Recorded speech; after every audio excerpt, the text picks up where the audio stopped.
different cultures over the world, a certain principle is instilled at a very young age. That principle is very simple, and it goes like this. Whatever terrain or environment that you're in, always know about it, and most importantly, the nature of the people within that terrain. Learn about it and know about it. And this applies all over the world. In more recent times, the compilation of one of the part of those cultures in different part of the world is known as the art of war. Maybe whoever wrote that book gave it that title so that it could sell better. But those concepts and principles are just basics of culture that people are acclimated with at a very young age. And that concept and principle, you must apply it also. Because whatever thing you think you're doing, there's a culture. Literally, there's a pattern, a cycle, a state of mind, a way of life that goes with things that you are dealing with, and the people on the opposing end that will be dealing with things that you're also dealing with. There's a pattern that they have, and you have to understand it. And along the same line, you have to understand your terrain. You have to understand the nature of whoever it is you're speaking with or dealing with. It's usually not the subject matter that's the problem. It is the nature of who you're dealing with. The nature of who you're dealing with and the terrain is what determines how the subject matter will move.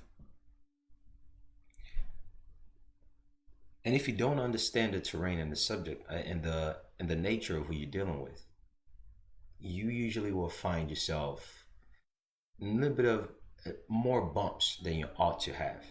As simple as this is, a lot of us should be doing this. Whatever city, town, borough, county that you're in, they have a culture. And in order for you to really get an eye on how you will approach things, whatever you're doing, or if you just want to learn about the representatives without doing too much extensive research, there's something called Minute, M-I-N-U-T-E, that all towns, cities have, because they're all trusts. They are all trusts. Because they're trusts, they always have minutes and resolution to come together to say, okay, this trust of ours, how are we going to deal with it? How are we going to spend these monies? How are we going to govern the people who are part of our organization? And how are we going to perpetuate our own cause, mission, and intent? If you're not reading the minutes of the town, city, borough, or county that you're supposedly around, then you're walking in blind into daily activities. The local stores that you're going in and out of, the restaurant that you're going in and out of, that's in that city of, state of, town of, village of, borough of.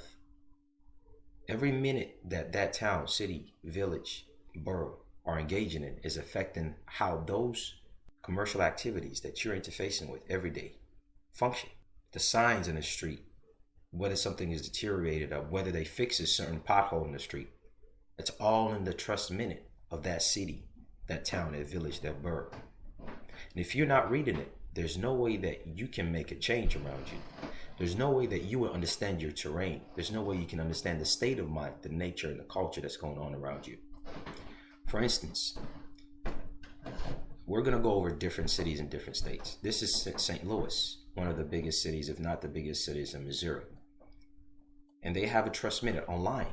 Their board meeting agendas. They show it to you. They list it. You can look at more, but this is just for 2001, 2022. You can go all the way back as far as you want. Most recent one is in December 13th. Will show you their minute. It's like when you have your trust and you add your minutes to govern it.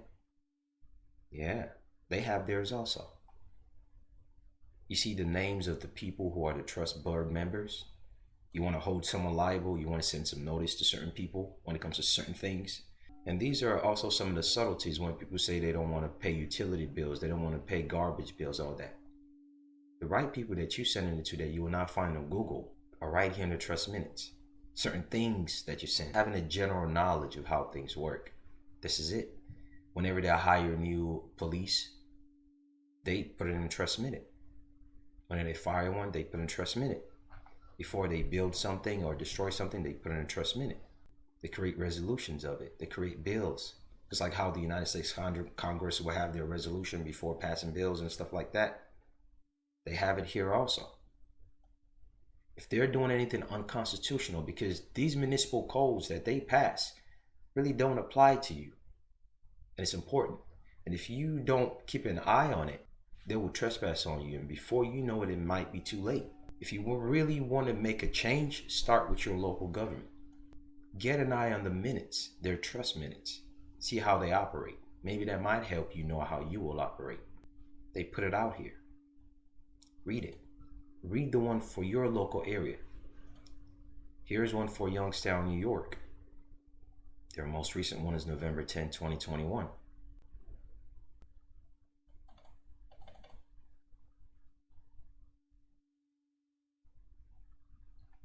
Right here. They deal with all their departments. They show you how they function, their public work, their police, the engineering section, their attorneys, the clerks. If they're hiring new attorneys, they will add it to their court record, to their trust minutes, excuse me. This gives you an eye on how they spend their monies. If you're really trying to do all that bond claim and you want to see the right place and how to hit them, because you just don't do the bond claim if you find a bond that's worth 100,000. You just don't do 100,000 and 50 over. No, you have to be strategic with it. It's like when you're trying to sue someone, and the amount that they usually might pay the attorney and disclose and disburse to the attorney, they will put it in their trust minute. And if you know they pay the attorney about 50,000 to mitigate or litigate a case for any given situation, you don't want to sue them for a little bit more than that. Because now if you sue them for 500, 600,000, and 1 million, 2 million, then it will be worth the investment of giving that attorney 50,000 to get rid of that case, which most likely you don't even know how to litigate or mitigate. So now when you sue them just for about the same amount that they hired that attorney for. At that point, they are breaking even. It's not even worth it. They're quicker to settle that way. Think about it. It's a little business strategy that you have to involve in all these things. You have to know your terrain, the culture, and the nature of the people that you're dealing with. You just don't go out there gung-ho and just get it done, or at least try to get it done, just to hit a lot of brick walls, because you're missing these subtleties. These things matter a lot. Read it. They show you how they run certain things. It gives you the ins and out. Here's another one from city of Glen Carbon in Illinois. These days they even do videos.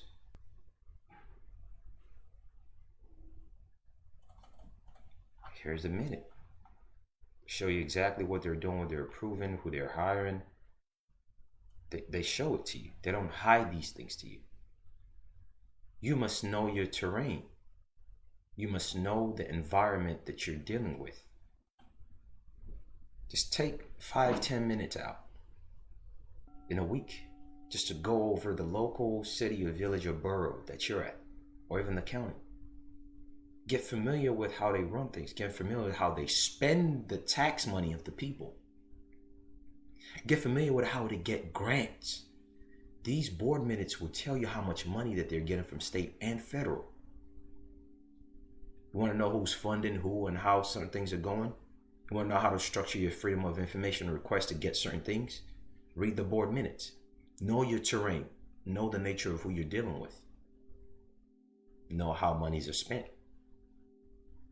Get a bird's eye view on what's going on before they install street cameras and all that, and what type of street camera and what type of corporation will build the motherboard in those street cameras. What type of corporation will distribute them and go ahead and fix it, that they will compensate them to do that. They will tell you in their trust minute. You care about privacy, don't you? Before you walk down the street or travel about 6 stoplights, you've already been on about 14 different street lights. So much for your privacy. So much for trying to stay private. You don't even know who's looking at you, who's controlling you. So now when you try to sue the city for lack of privacy and so on and so for whatever reason, See, they're gonna say that's not our product. That's not ours. You can't sue us. But they won't tell you what corporation owns it, what corporation installed it, because those corporations are contracting with the city to just put their product there, and the city merely benefits from it. But you can't prove that they're benefiting from it if you don't even know the name of the entity that's putting it up there. Who's collecting your information? It's like biometric data is from people who go to work. There's been so many case laws. You can't sue the company you're working for unless you can prove that they're benefiting somehow from the company that owns that machine that's collecting your fingerprint, your biometric data. And then you can sue that company who puts that machine within their jurisdiction. One day it might break or make your case. You're dealing with child support, you're dealing with child protective service, they took your children to birth, all that. Believe it or not, you'll find a lot of hidden so-called secrets in the trust minutes of your village, town, city, or county. Now I'll just leave that at that. For those who have ears to ear, they'll pick this up. Best of luck.